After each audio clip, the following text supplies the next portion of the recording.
Hello everyone, आज की इस वीडियो में हम पढ़ने वाले हैं ऑरिफाइस मीटर के बारे में। सो ऑरिफाइस मीटर बेसिकली आपका किस टॉपिक में आता है ये हम लोग देख लेते हैं।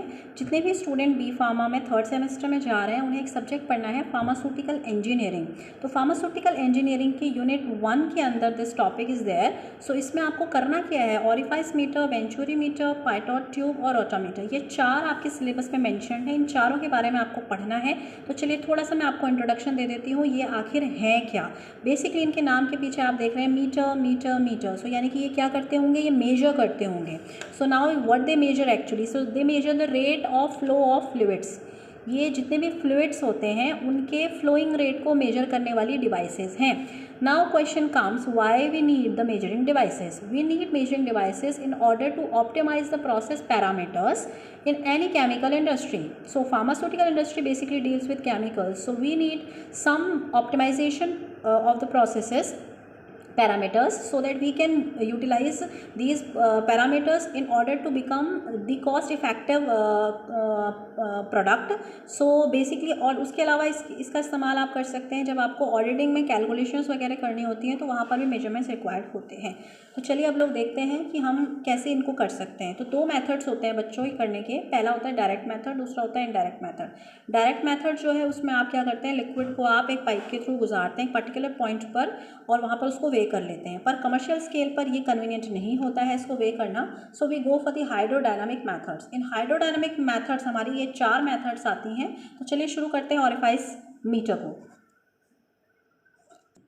ऑरिफाइस मीटर बेसिकली ये एक ऐसी डिवाइस है जिसका इस्तेमाल आप अपने फ्लूइड के वेलोसिटी को मेजर करने के लिए करते हैं। चलिए इसके प्रिंसिपल की बात करते हैं, किस सिद्धांत पर आपका ये मीटर काम करता है। देखिए ऑरिफाइस मीटर बेसिकली आपका इज अ थिन प्लेट, एक पतली सी प्लेट होती है जिसमें आपका एक फिक्स्ड पोजीशन पर एक नैरो सा शार्प सा अपर्चर होता है। अपर्चर का मतलब एक होल होता है, ठीक है, एक कॉन्स्ट्रिक्शन होता है जिसमें से आप एक पाइप गुजारते हैं और उस पाइप में से आपका लिक्विड जो है वो फ्लो करता है। जब उस नैरो कॉन्स्ट्रिक्शन से वो लिक्विड फ्लो करता है तो उस फ्लूइड की वेलोसिटी में चेंज आ जाता है। फ्लूइड की वेलोसिटी उस ऑरिफाइस से गुजरने के बाद बढ़ जाती है। वेलोसिटी जब बढ़ती है तो आपके प्रेशर में चेंज आता है, प्रेशर आपका घट जाता है। ये कैसे पता चला हमें, ये पता चला हमें बर्नौली की थ्योरम से। बर्नौली थ्योरम हमें कोरिलेशन समझाती है in between the increase in velocity and decrease in pressure. और उस डिक्रीज इन प्रेशर को हम मेजर कर लेते हैं हमारे मैनोमीटर से। मैनोमीटर भी हमारे इसी यूनिट में हम लोगों ने पढ़ने हैं। सो मैनोमीटर से हम लोग डायरेक्टली अपने फ्लूइड की वेलोसिटी को मेजर कर सकते हैं। ये इसका ओवरऑल एक प्रिंसिपल है जिसको आप डिटरमाइन करने के लिए इस फॉर्मूला का इस्तेमाल करते हैं। तो फॉर्मूला ये आता है u naught is equals to C under root 2GH, जहाँ पे यू नॉट है आपके फ्लूइड की velocity at the point of orifice, C is again constant, और जी आपका है ग्रेविटेशनल एक्सेलरेशन जिसका वैल्यू हमें पता होता है, और एच है आपका change in, actually it is delta h because it has to change when there is a change in velocity, तो प्रेशर भी बदलता है। सो चेंज इन प्रेशर, ठीक है, चेंज इन प्रेशर यहाँ से आप निकाल लेते हैं और आप ये वैल्यूज पुट करते हैं तो आपको डायरेक्टली आपके फ्लूइड की वेलोसिटी पता चल जाती है। अब देखते हैं इसका कंस्ट्रक्शन, इसके कंस्ट्रक्शन को समझते हैं। देखिए इस तरीके से ऑरिफाइस मीटर दिखता है, it's very easy to understand. एक पतली सी आपकी एक थिन सी प्लेट होती है, शीट होती है, जिसमें यहाँ आप देख सकते हैं फिक्स पोजीशन पर हमने क्या कर रखी है, दो आपने अपर्चर्स दे रखे हैं। इनके बीचों बीच आपका क्या रहता है, ये दो पाइप्स, ये एक पाइप है, इसके बीचों बीच आपका ये रहेगा जो आपका ऑरिफाइस मीटर है। ये आपका यहाँ से पानी आप अलाउ करते हैं कि पानी यहाँ से पास हो और वो इस ऑरिफाइस से गुजरते हुए यहाँ तक पहुँचता है। पॉइंट ए और पॉइंट बी, इन दोनों को आप कनेक्ट कर देते हैं नीचे, किससे, मैनोमीटर से, ठीक है। यहाँ से पानी जा रहा है, ये अपस्ट्रीम है, नीचे की ओर जा रहा है, ये डाउन स्ट्रीम है। तो जब आपका फ्लूइड यहाँ बहेगा तो उसकी वेलोसिटी कुछ रहेगी, जैसे वो इस ऑरिफाइस पर होगा तो उसकी वेलोसिटी बढ़ जाएगी। वेलोसिटी बढ़ जाएगी, आप इसे कैसे याद रख सकते हैं, आपने गार्डनर को देखा होगा या कभी खुद गार्डनिंग की है तो आपने एक्सपीरियंस किया होगा।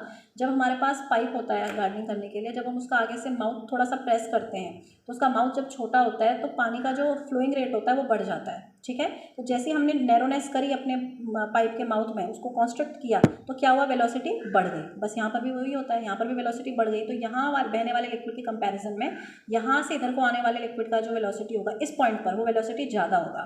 अब बर्नौली बताती है कि जैसे ही वेलोसिटी चेंज होती है तो प्रेशर घट जाता है, वेलोसिटी बढ़ती है तो प्रेशर घटता है। यानी कि यहाँ पर अगर प्रेशर P1 था तो यहाँ पर प्रेशर हो जाएगा P2, there will be change in pressure. और वो चेंज इन प्रेशर मेजर करने के लिए हमने यहाँ पर लगा रखा है हमारा मैनोमीटर। मैनोमीटर इजीली मेजर कर लेता है।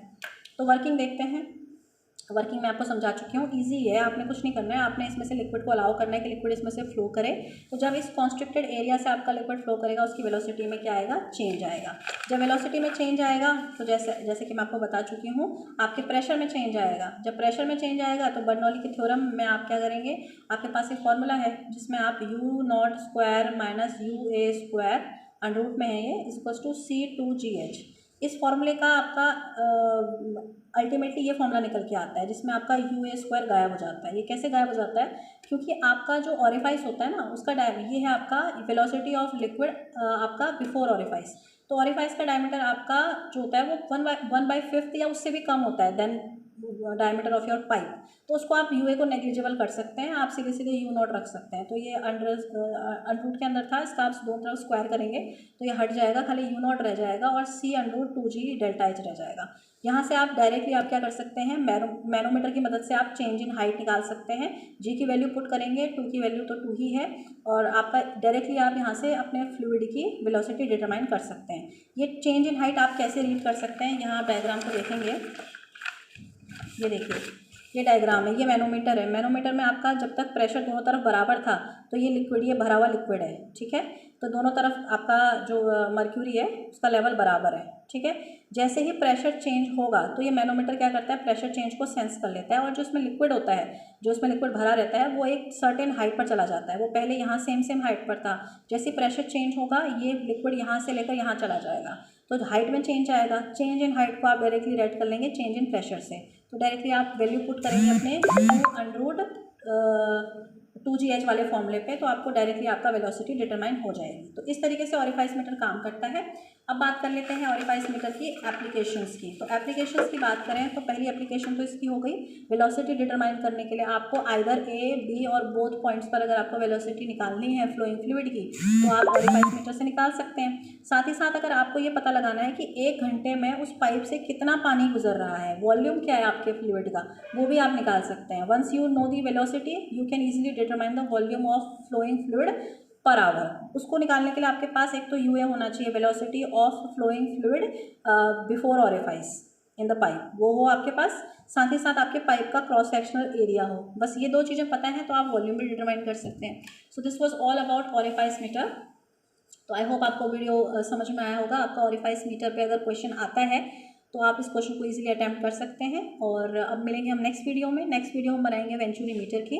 So stay tune for upcoming videos, and if you like the video and if you like the content, if it had helped you, so please do share with your friends or your fellow learners so that they can also get benefit of learning in a very easy and convenient way. Thank you so much for watching my video.